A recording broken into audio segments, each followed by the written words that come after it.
time for the faith walk of the day. Today, I want to talk about, I want to let you know that the Bible does not ignore your emotions. I want you to know that it is very important. There's a lot of talk about emotions and how I feel and my brokenness, especially with David. We know that David was a man after God's own heart, but David was troubled. David had issues. The man David looked up to, Saul, wanted to kill him.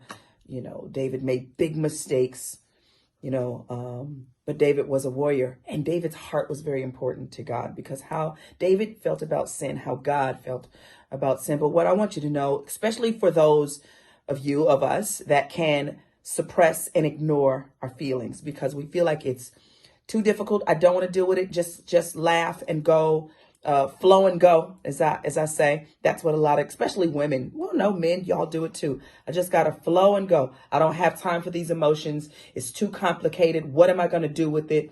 This sadness drives me nuts. But then there are people who rest in their emotions, who sit in their emotions, and you can never get out of it. Both are unhealthy. To ignore your emotions is unhealthy, and to overinflate your emotions are unhealthy. I also call that treating your pain like a pet, where you nurture it and you pat it and you talk about it and you put it down and you pick it back up. As soon as it comes to your mind, you never reject the thought that could take you mentally to the wrong place, but you never deal with it. You've got to get somewhere in the middle with being honest with yourself, with how I feel and what I'm dealing with and what I want to do about it. Even asking yourself, Lord, why? Ask yourselves the whys. Y'all know I believe in asking why. How did I get here? Why did I get here, Lord? What is the purpose? What should I know about myself? What should I be learning about myself in this situation? Don't just rest on the sadness, but how am I getting over it? How am I climbing this mountain? Am I willing to get the dirt under my nails and literally climb up this mountain of emotion, of feelings, whether it is family or work or just personal things that you deal with mentally? Deal with who you are. Don't suppress. Don't ignore.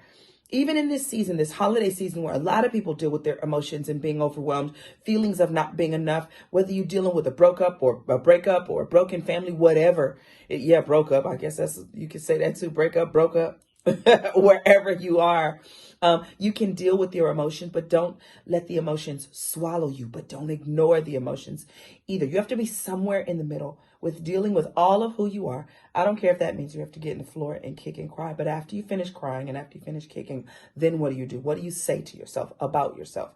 How do you address your emotions? I'm telling you, get into Psalms. Psalms will really give you some healing that you're looking for, that we all need at times, that talks about our souls and what we need and how we long for God to heal and to fix, but we have to allow God to fix it.